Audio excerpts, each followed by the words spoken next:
ये मूवी एक ऐसी लड़की की है जिसके प्राइवेट पार्ट में दांत होते हैं और जो भी लड़का उसके साथ जबरदस्ती करने की कोशिश करता है तो उसका बेबी कॉर्न कट जाता है और वह किसी भी काम लायक नहीं रहता। तो कहानी की शुरुआत में हम बेल और उसकी पत्नी किम को देखते हैं और ये इन दोनों की दूसरी शादी थी, जिस वजह से बेल की पहली पत्नी से उसका टॉम नाम का एक बेटा था। वहीं किम की भी पहली शादी से एक प्यारी सी बेटी थी जिसका नाम जेनी होता है। अब टॉम और जेनी यहाँ पर एक साथ खेल रहे होते हैं, पर टॉम इसे अपनी सिस्टर नहीं मानता और खेलते हुए वो जेनी के प्राइवेट पार्ट में उंगली कर देता है और ऐसा करते ही वो जोर से चिल्लाने लगता है। तभी बेल जल्दी से उसके पास आता है और देखता है कि टॉम की उंगली कट गई है और ब्लड निकल रहा है। तो बेल टॉम से पूछता है कि ये कैसे हुआ, तो टॉम कुछ नहीं कहता और चुप रहता है। फिर हमें कई साल बाद का सीन दिखाया जाता है जहां हम देखते हैं कि जेनी अब बड़ी और खूबसूरत हो चुकी है और वो अपने कॉलेज में स्पीच दे रही है। फिर स्पीच खत्म होने के बाद जेनी अपने कुछ दोस्तों के साथ बात कर रही थी कि तभी वहाँ पर टोबी नाम का एक लड़का आता है, जिसे देखते ही जेनी उसे पसंद करने लगती है। इसके बाद जेनी अपने घर आती है और हम जेनी की माँ को देखते हैं जो हमेशा बीमार रहती है।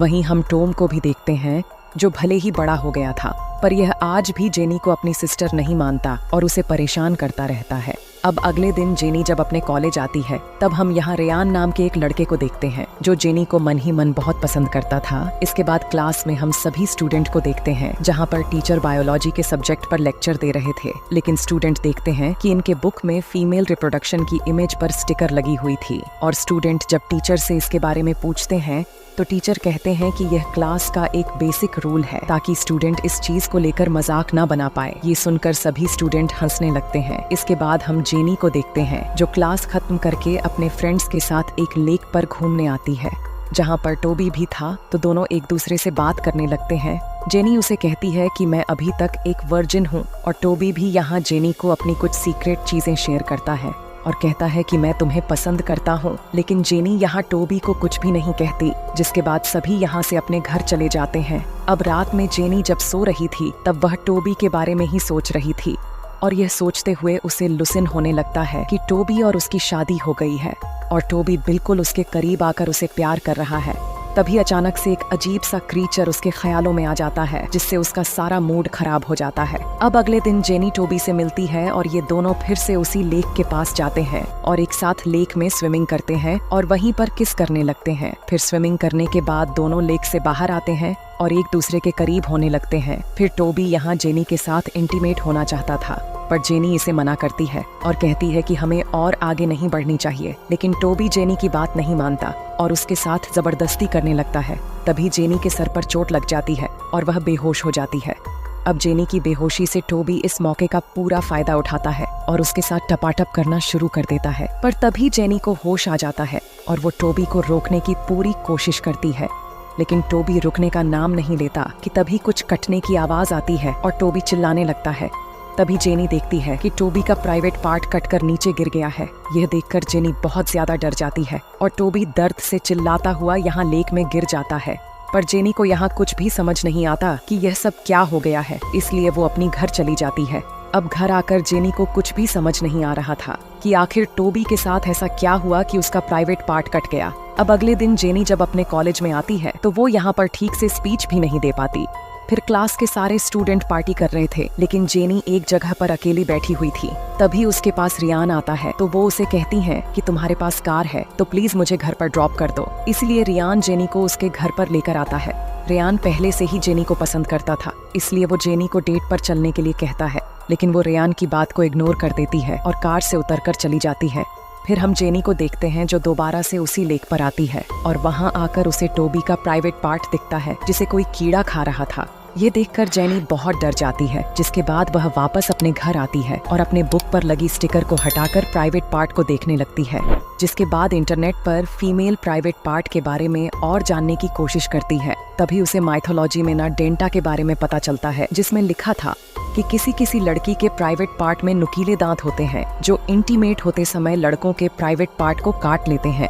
और इस आर्टिकल को पढ़कर जेनी बहुत ज्यादा डर जाती है क्योंकि उसके साथ भी ऐसा ही हुआ था। इसके बाद वह एक डॉक्टर के पास जाती है अपनी चेकअप करवाने के लिए, जहां डॉक्टर जब उससे पूछता है कि तुम्हें क्या हुआ है तो जेनी कहती है कि मैं बस नॉर्मल चेकअप कराने आई हूँ।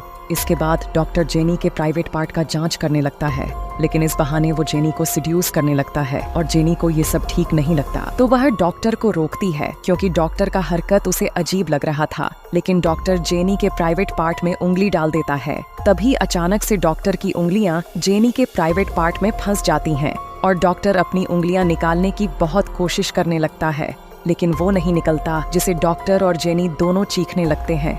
तभी यहाँ कुछ कटने की आवाज आती है तो डॉक्टर देखता है कि इसके चारों उंगलियां एक साथ कटकर नीचे गिर गई हैं और जेनी भी यह सब देखकर बहुत ज्यादा डर जाती है और हॉस्पिटल से भाग जाती है। इसके बाद वह अपने घर जाने लगती है कि तभी यहाँ वह एक पुलिस ऑफिसर को देखती है जो टोबी की जीप लेकर यहाँ से जा रहा था, जिसके बाद वह दोबारा उसे लेकर आती है, जहां आकर वह देखती है कि पुलिस ऑफिसर टोबी की बॉडी को उस लेक से निकाल रहे हैं। यह सब देखने के बाद वह वापस अपने घर चली आती है और घर आकर देखती है कि उसकी मौत बेहोश होकर गिरी पड़ी है, लेकिन इसका स्टेप ब्रदर टॉम इनकी मदद न करके अपनी गर्लफ्रेंड केली के साथ बगल के कमरे में टपाटप कर रहा था।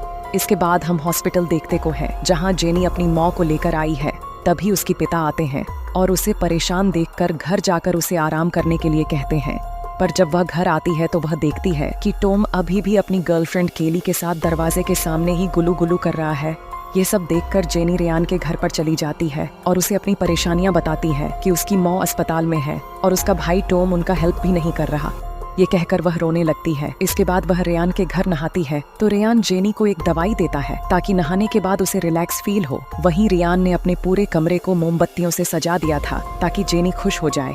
इसके बाद जेनी जब नहाकर यहाँ पर आती है तो दोनों यहाँ पर ड्रिंक करते हैं और ड्रिंक करने के बाद रेयान जेनी को रिलैक्स फील करवाता है। फिर दोनों धीरे धीरे एकदम करीब हो जाते हैं और इंटीमेट होने लगते हैं, लेकिन इसके बाद जेनी हैरान हो जाती है क्योंकि रेयान के साथ इंटीमेट होने पर भी रेयान को कुछ भी नहीं हुआ। वहीं हम डॉक्टर को देखते हैं जिन्हें टोबी की बॉडी से एक दांत मिलता है, तो डॉक्टर ऑफिसर को बताते हैं कि यह दांत शायद किसी जानवर का है और हो सकता है उसी जानवर ने ही टोबी की प्राइवेट पार्ट काट दिया है। अब अगले दिन सुबह रेयान फिर से जेनी के साथ टपाटप कर रहा था कि तभी रेयान को उसके एक दोस्त का फोन आता है, तो वह उसे कहता है कि मैं जेनी के साथ हूँ और मैं वह सब कुछ कर रहा हूँ जिसके लिए हमारे बीच शर्त लगी थी।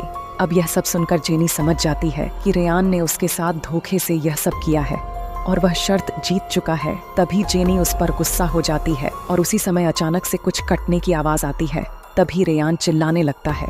वह देखता है कि उसका औजार कटकर अलग हो चुका है, जिससे वह और जोर से चिल्लाने लगता है, लेकिन जेनी इसकी मदद नहीं करती और यहाँ से चली जाती है। और अब वह समझ चुकी थी कि उसके बिना मर्जी के अगर कोई लड़का उसके साथ इंटीमेट होने की कोशिश करेगा तो उसका छोटा नवाब कटकर अलग हो जाएगा।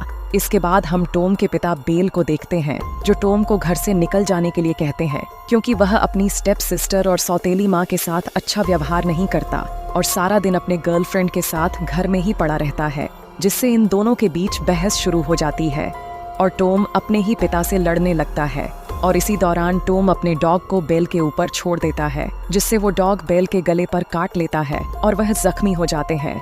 इसके बाद हम जेनी को देखते हैं जो हॉस्पिटल आकर रो रही थी क्योंकि उसकी मौत मर चुकी थी।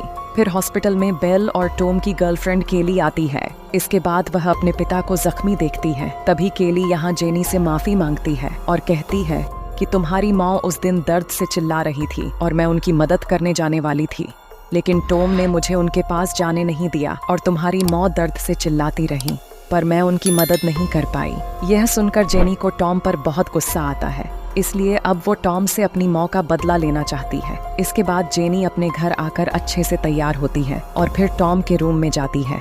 उसके पास आकर उसे अट्रैक्ट करने लगती है, तो टॉम भी जेनी की तरफ अट्रैक्ट हो जाता है और उसका मूड बन जाता है, जिससे वो अपने स्टेप सिस्टर के साथ टपाटप करने लग जाता है।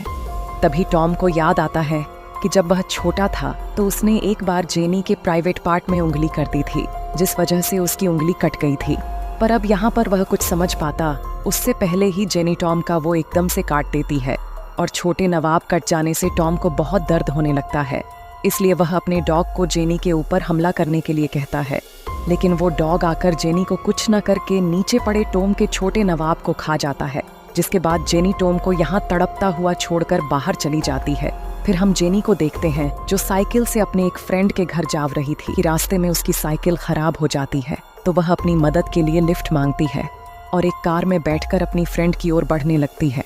अब रास्ता काफी लंबा था, इसलिए वह सो गई थी और रास्ते में ही रात हो गई। जिसके बाद जब जेनी की नींद खुलती है तो वो एक पेट्रोल पंप पर होती है और यहाँ हम देखते हैं कि वह लिफ्ट देने वाला आदमी एक ओल्ड मैन था। इसके बाद जेनी कार से उतरने की कोशिश करती है पर वह आदमी कार को लॉक कर देता है और जेनी को गंदे गंदे इशारे करने लगता है, जिससे जेनी समझ जाती है कि अब यह बुड्ढा भी उसके साथ टपाटप करना चाहता है।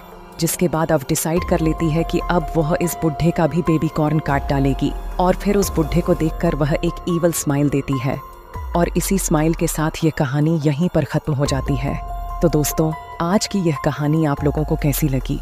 अगर अच्छी लगी हो तो वीडियो को लाइक करें और इसी तरह का वीडियो रोजाना देखने के लिए हमारे चैनल को सब्सक्राइब जरूर कीजिए। तो मिलते हैं और किसी मजेदार वीडियो में, तब तक आप अपना ख्याल